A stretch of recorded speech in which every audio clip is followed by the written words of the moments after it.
wrote a poem called Second Sermon on the Warp Land. Second Sermon on the Warp Land. August 1st, we are not boycotting African business. Tomorrow, we are investing in all black-owned businesses. Get your behind up and go spend some money with an African business, an African-American business, Afro-Caribbean business, black business. Let's go.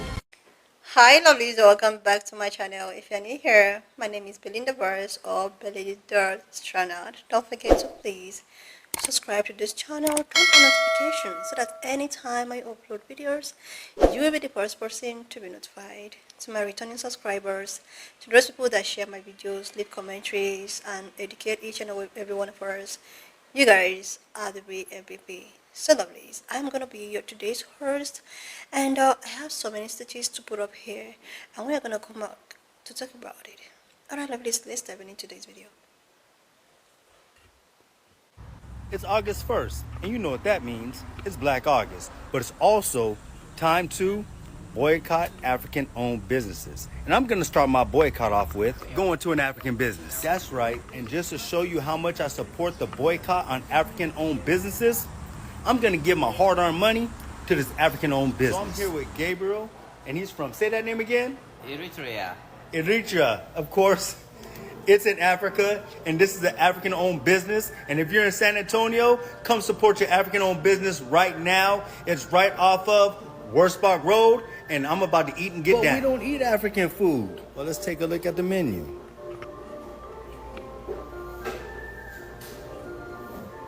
Look, it even comes in instructions for your FBA how to eat it. And joining me on this boycotting African-owned businesses is this group that just came in. That's right. They're here to boycott the African-owned business also. The food just came out. Let's see what it looks like. Well, it's time to eat. Let me cook. Learn when to shut the fuck up sometime. I wish I would side against black people from any nation, from a Caribbean nation or on the African continent with a white supremacy-loving raccoon. I wish I would. On August the 1st, August is Black August. You need to Google Black August. Look it up on this app. Search it right now. Learn the history of Black August. When we played in the slave revolts, when Pan-Africanism was activated throughout the entire diaspora. August, of all months, is when Negroes plan to boycott other Negroes because they come from different countries and have a different mother language.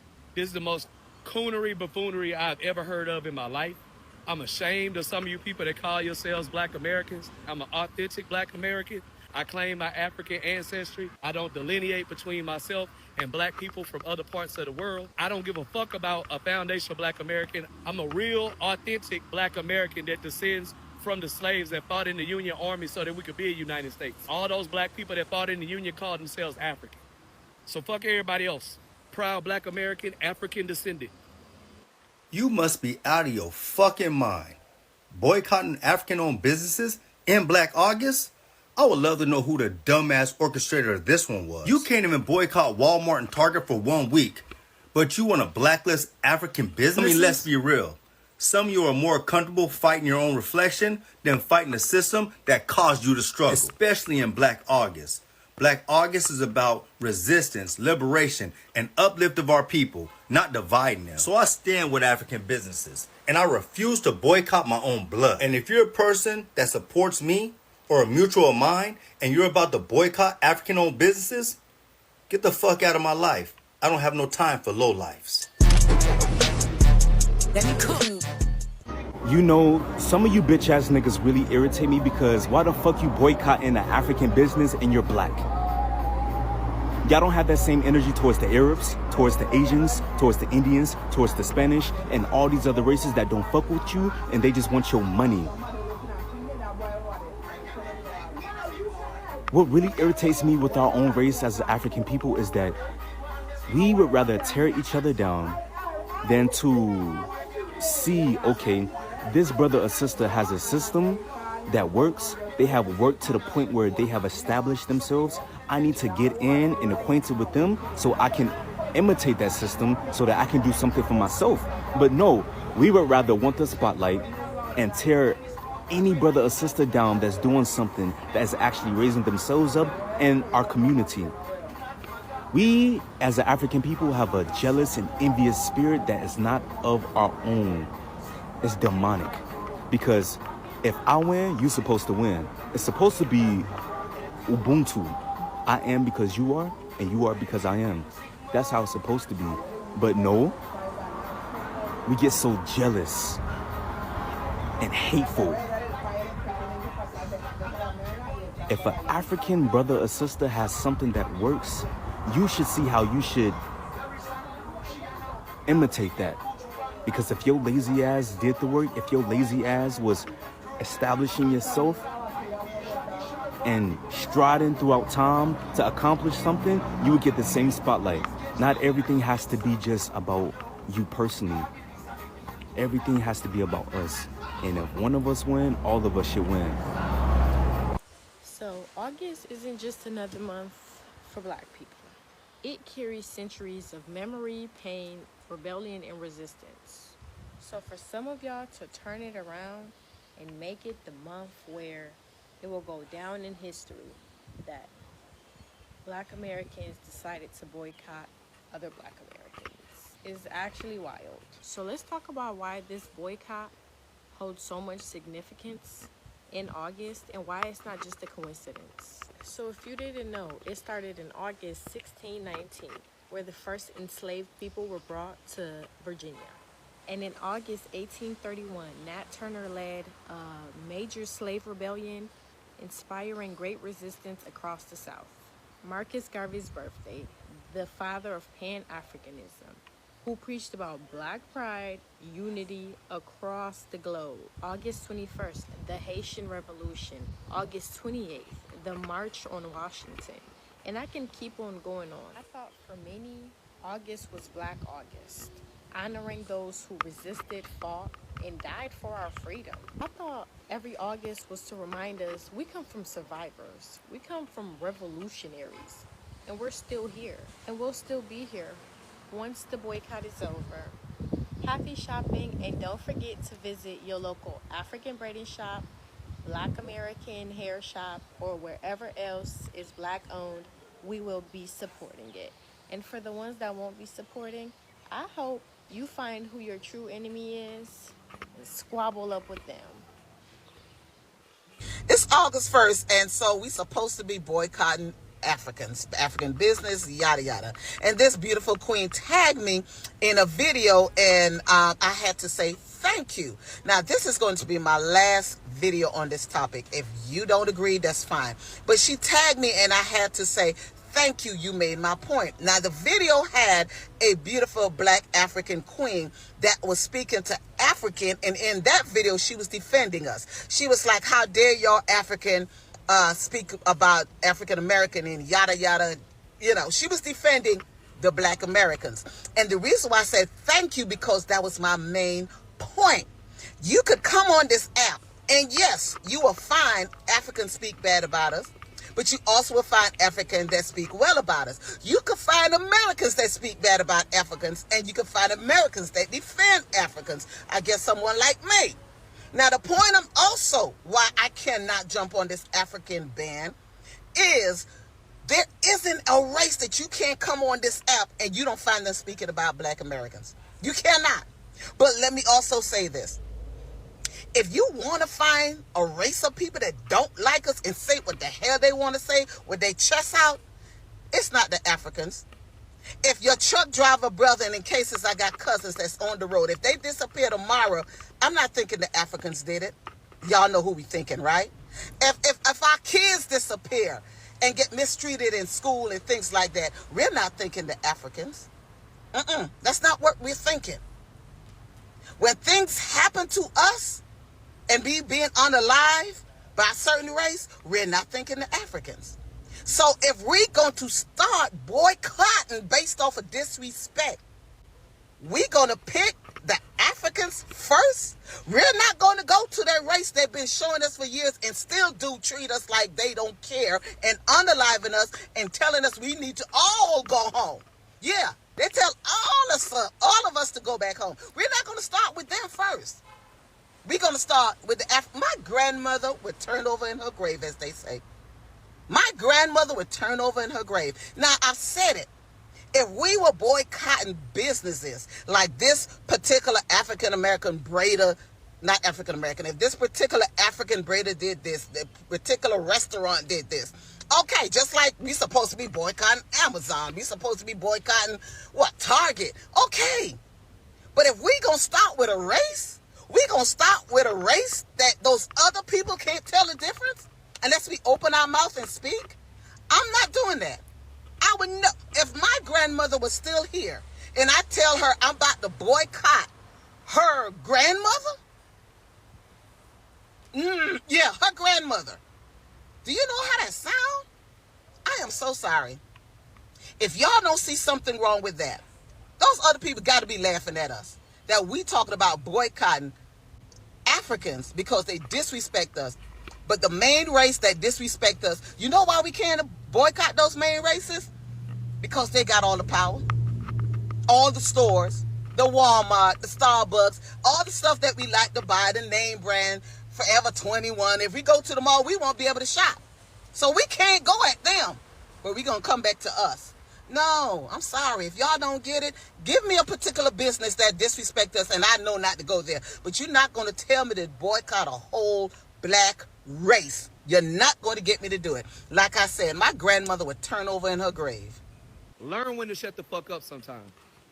Black August, the freedom month they don't want you to know about. Because they don't want us to have a swimming pool bigger than Kanye. August has never been just another regular month. You were just never taught about it in school. But you're going to learn today. August 1st, Emancipation Day. Celebrated by Trinidad, Jamaica, Barbados, Guyana. They all celebrate freedom earned, not freedom given. But what does the U.S. have to do with this? I'm glad you asked. Hold on to your seat. 1733, St. John's Rebellion. 1791, the Haitian Revolution begins. Although a Caribbean nation, a historical act that will ultimately lead to the Louisiana Purchase, which, as we all know, the Louisiana Territory was not part of the United States. The black Americans that were enslaved in Louisiana Territory were French-speaking people under the same Code de Noir slave codes as the people in Haiti and other French territories colonized by the French. They had more to do with French slavery than the British slavery by their 13 colony cousins. In the year 1800, enslaved man Gabriel Prosser begins planning a mass slave uprising. In the year of 1831, Nat Turner's famous rebellion began, becoming the largest slave revolt in what is now known as U.S. history. All of these events took place in the month of August. A lot of the things that impacted all of our lives forever as it pertains to chattel slavery took place in the month of August. Where did the actual phrase Black August come from? Were the slaves using it? No, they were not. Black August was born in U.S. prisons to honor revolutionaries like George Jackson. The month of August, Black August, this is our season for resistance. Instead of boycotting our cousins, we're going to stand together unified. Not only are we going to not boycott each other, we're going to come together, lift each other up, celebrate one another's culture, call out things that we did historically across this app, and stand in solidarity as one big Pan-African community. To my African people living in America, we black, conscious, woke American people are not boycotting you at all and never will. What you're witnessing is what we call a psyop. A psyop is what we've been experiencing as people in America since there's been in America. It's meant to divide us and separate us. Now the puppet masters usually have deep pockets and tied to some corporations, and what they'll do is they'll find the weakest of among us, the least educated from among us, and then they'll pay them to start some shit between us. And they're easy to find, easy to spot, because they're so hungry to go out and insult each other. This is how it works. What they'll do is they'll find the weakest among us, the least educated, the most desperate, and they'll give them some talking points. You know, these black Americans don't respect you. You could say these black Americans, they were slaves. They were slaves. You were never a slave. Use that to hurt them. And then they'll go to the black Americans. You know, these Africans, they allowed the colonizer to come into their own lands and colonize them and have them praying to white gods and changing their own religion. Use that against them to hurt them. To the Africans, they'll say, you know where you're from as a Nigerian. You know where your roots come from. These African Americans, they don't know shit because they're all divided and come from slavery. They don't know anything else. They have no ties. So you're better than them. And they'll go to the Americans. You know, Nigeria never existed before 1914. Most of these African countries have never existed before 1900s. And you know, most of the countries' names in Africa come from white people. Use that to hurt them. And it goes back and forth and back and forth and back and forth until we're hurting each other, until it gets to the point where we're divided again. And then, remember when we were divided before? That's how they made us slaves. Whether it be in your own country or in another country, still slave. Slave is a slave. You gonna fall for this shit again? Are you really gonna fall for this shit? How many times is it gonna take before you realize you're being played? How about this? Instead of falling for the same old bullshit psyop again, how about we look at the people who are playing this game and then block them, scroll, tell them to fuck off. I love my black people, whether they be African American. I'm not playing this tribalism game again. I'm not playing this tribal bullshit again. We need to get our power back. We need to do it now. Now. Stop with the bullshit, because we're closer than ever before to having our power back. Peace. Learn when to shut the fuck up sometime. I wish I would side against black people from any nation, from a Caribbean nation or on the African continent with a white supremacy-loving record. I wish I would. Well, August the 1st, August is Black August. You need to Google Black August. Look it up on this app. Search it right now. Learn the history of Black August. When we played in the slave revolts, when Pan-Africanism was activated throughout the entire diaspora. August of all months is when Negroes plan to boycott other Negroes because they come from different countries and have a different mother language. This is the most coonery buffoonery I've ever heard of in my life. And I agree.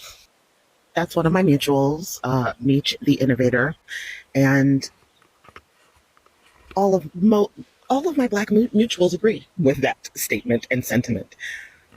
I feel that the lack of education has become dire at this point because these things are obvious ops, and they're speaking to the most base impulse that you have, which is that of the colonized mind. Okay, person to person, there are people on both sides of this conversation, and always have been, who are steeped in anti-blackness and heavily colonized. They're that auntie who refuses to let you play with the black American kids if you're an immigrant kid, a third culture kid. They're the people that come into my comments and call me a yapping immigrant who should not be allowed to talk about anything to do with black culture because I wasn't, my passport wasn't stamped the US of A. There are people who deny my heritage as someone who is a descendant of the slave trade by spreading the ridiculous misinformation that the people who ended up in the Caribbean, the black people who are now Caribbean, are not weren't there for the exact same reasons that black Americans are in America as black people. And on both sides of this conversation, there are people who don't know their particular history, but are loud and wrong on the internet, and y'all keep listening to them, and it makes me mad. Because yes, there are dumbasses, but why are you only listening to them? Why are you not listening to people like me and Meech and James Baldwin's Rage and Jessica Simone and all the other people who are calling that FBA bullshit what it is, which is bullshit, who are trying to reconnect the diaspora as the family that we are, and who are trying to reclaim our humanity as people of the Pan-African diaspora. I follow so many creators who are talking about this and who are black Americans. Why don't you listen to them? Why are you all listening to black Brits who don't even fucking go here and are trying to tell you what you need to, that you're more colonized than them when they're standing in their colonizers' land? When the crown jewels from their countries are sitting in the palace and they're eating beans on fucking toast and calling black Americans names. Yes, they're wrong. But you're also wrong for saying that it's time to boycott African businesses, as if y'all aren't related to any African people, and as if Africans would get on the internet and say boycott all black American businesses. What? Who wins in that scenario? Who wins? Because it's not us. Like and follow more black creators.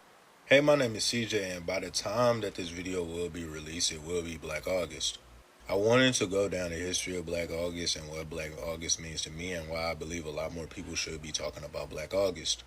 This is also going to be a long one because I'm going to put in excerpts of my conversation with Dhoruba Ben Wahad, who is one of the greatest Black radical minds to ever exist. What he has to say about radical organizing in the present day.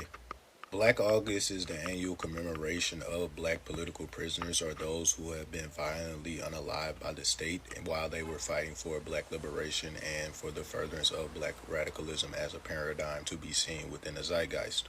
Black August also exists to commemorate and to honor the people and the events that have shaped Black resistance and when it comes to Black resistance against imperialism, colonialism, and white supremacist capitalism.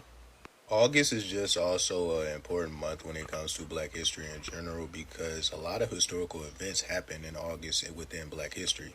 Some of these events being when Thomas Sankara was named as the president of Burkina Faso. The passing of St. Louis's own Michael Brown happened on August 9, 2014.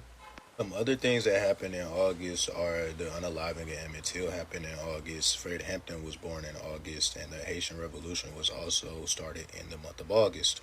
But Black August would not be the same without the commemoration and the memory of the brothers, the Soledad brothers, Jonathan and George Jackson, who were both unalived by the state in the month of August.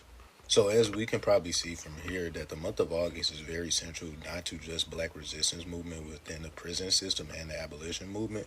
We also see that the month of August is important to Black culture and Black history as a whole.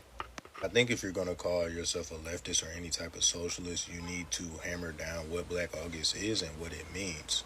This is because without the resistance fighting of Black people, most of the things that we see within the American radical left, we would not see. And some of the best ways to protract decolonial revolution come from the Black radical tradition and the people that we commemorate within Black August and beyond. Before I play the excerpts from Brother Dhoruba, I also want to put up his Cash App and information. Brother Dhoruba is suffering from stage 4 cancer and he needs our help. I'm about to put up a graphic with his information so you all can go storm his Cash App for me, please.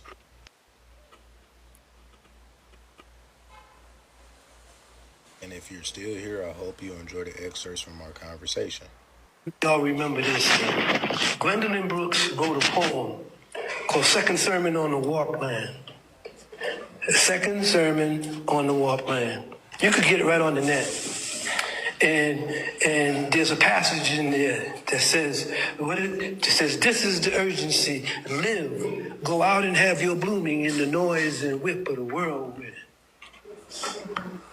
That's where you brothers and sisters are going to bloom, in the whirlwind of the struggle. That's where your real citizenship comes from.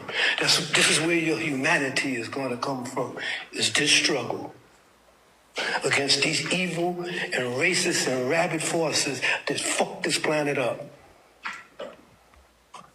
So this is your time. This is your day. You know? Just like that brother said, you get out there and you talk to people. And they know you, they see you. They'll say, man, where you get them ideas from? You start giving them that history. Say, but damn, I didn't know that. Yeah? So what you think we need to be doing? You know? That's how it works. You see? That's just how it works. So check that poem out, man. It's an inspirational poem. I used to read it all the time in prison. I had it on my wall for 19 years. You know? Second Sermon on the War Plan. It's inspirational. Yeah. I see, and then that's another thing I was going to touch on. I see so many, like, older people, because of, like, my age, I'm 19. Say that You're 19? Yeah, I'm 19.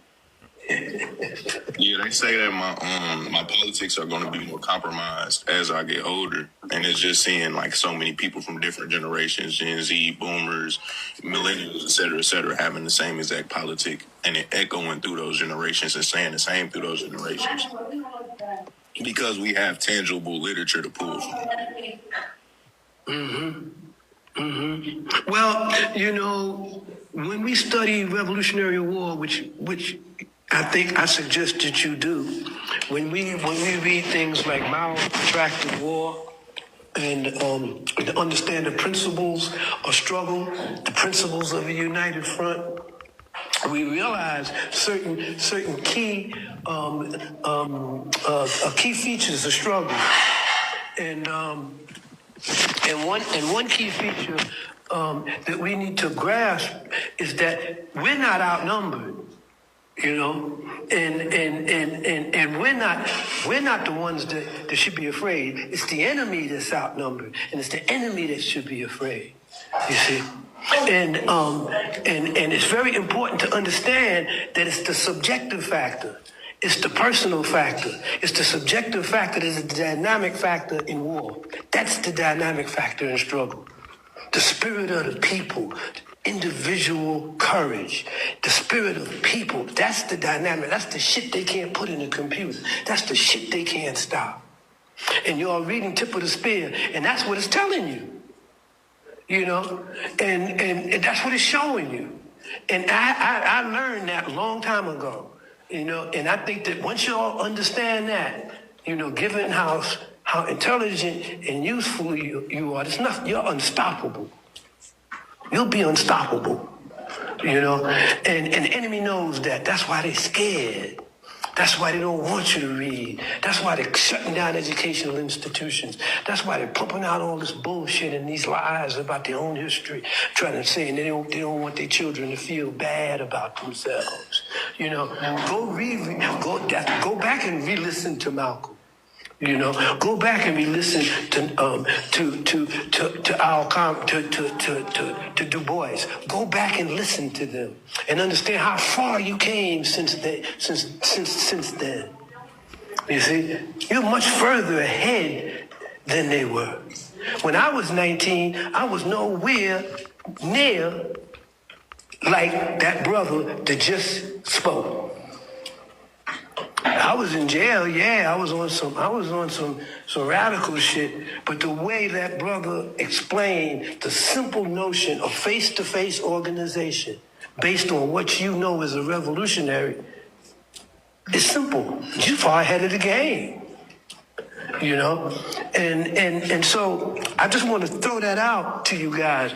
I really appreciate that in you, in all of you. So don't play yourselves short, man. Don't play yourselves cheap, man. You know? Like it says in the Quran about the Muslims who are going to come forward and defend those who cannot defend themselves. Speak for those who cannot speak for themselves. If not but you. You're the best evolved of humankind. You enjoin what's right and you forbid what's wrong. And that's who you are. A lot of people have been asking me about what is Black August. And if I personally had to pick one month that I would have designated as Black History Month, it would have been the month of August. So let's talk about it. From the start of the Haitian Revolution on August 27, 1791, August 21st to August the 23rd of 1831, Nat Turner's Rebellion. Fugitive Slave Law Convention, August 21st to the 22nd, 1850. To the Brotherhood of Sleeping Car Porters, founded in August 1925. August 28, 1963, the March on Washington, where Dr. King gave his famous I Have a Dream speech. From the births of Marcus Garvey and Fred Hampton to the death of W.E.B. Du Bois, and in 1971, George Jackson. Soledad Brother, The Prison Letters of George Jackson, is on my book list. Black August is a commemoration of the history of resistance of black people around the world. You really have to sit and ask yourself, out of every single month on the calendar, why August? Why choose the 1 month drenched in the blood, sweat, and resistance of our ancestors, our rebels, our revolutionaries, our Pan-African visionaries to spark a Boy Scout against fellow black people? Let's start right there. Because what we are seeing today isn't just another petty social media flood. It's not just diaspora wars or cultural pride gone sideways. This madness of trying to Boy Scout African-owned businesses during Black August is nothing short of betrayal, not just to the people being targeted, but to history itself. Let's unpack this properly. First, we need to understand what Black August actually is. Black August was born out of the blood-soaked floors of San Quentin's prison in the 1970s.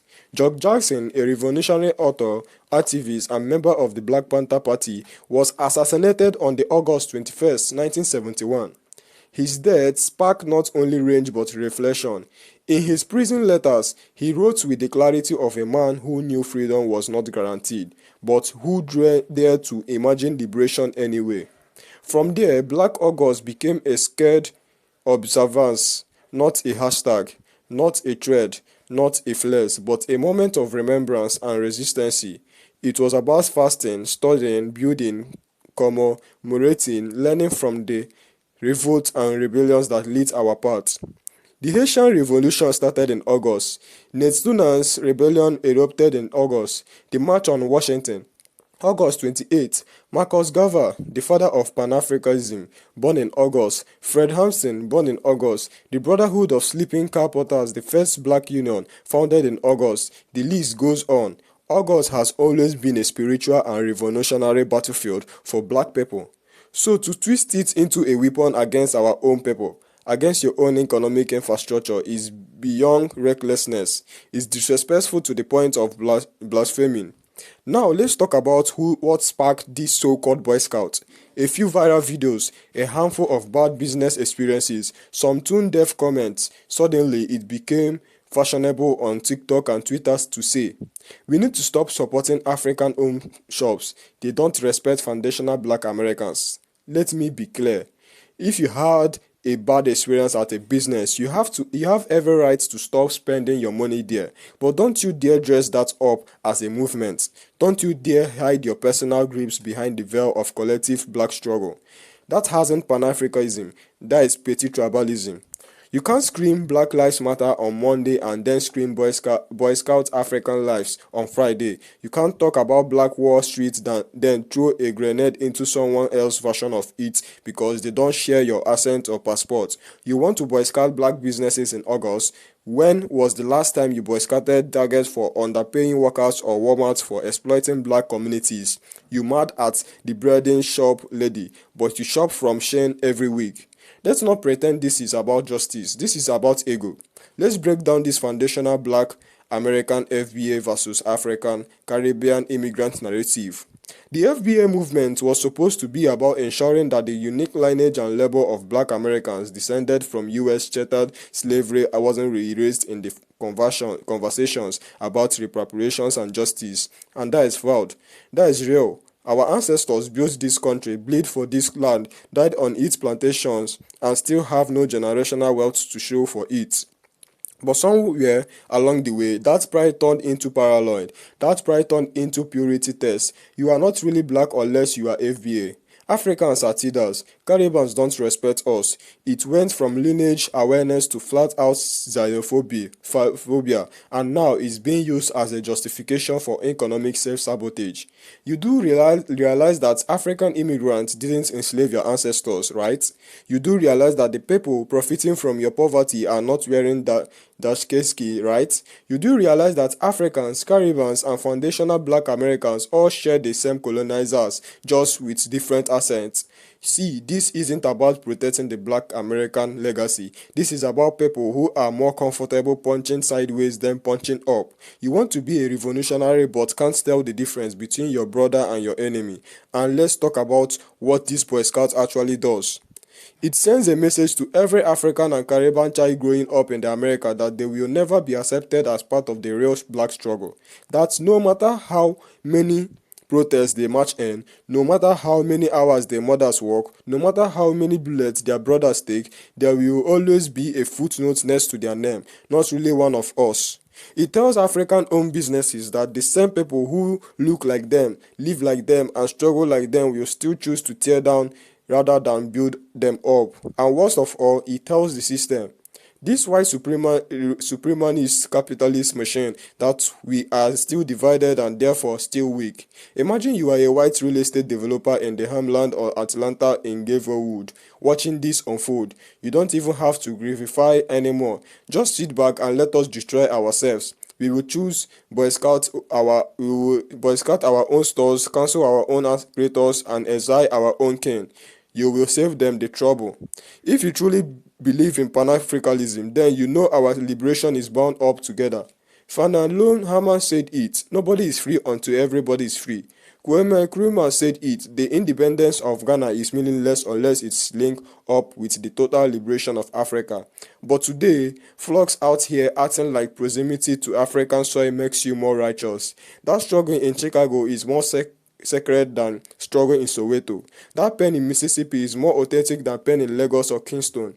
That is not liberation. That is nationalism disguised as consciousness, and that is hasn't it. Let me ask a simple question. What is your end goal? If you boy scout African-owned businesses, what comes next? Do you build alternatives? Do you open your own shops? Or do you just steal in your bitterness while white businesses cash in on the chaos? We have already got too few black spaces as it is, too few black banks, too few black grocery stores, too few black schools. You think you are building something by boy scouting Africans. You are not. You are burning bridges that our ancestors died trying to build. What makes this all so strategic is that it didn't have to be this way. We could have used Black August to build unity, to study Gava, to study Walter Ronne, to create Pan-African investment clubs, to connect with our roots, to heal old wounds. But instead, some of you all turned this sacred month into a stage for foolishness. I say this with love and with range. You can be proud of your lineage without being a bully. You can demand respect without dehumanizing others. You can critical without destroying. So no, I won't be boycotting African businesses this August.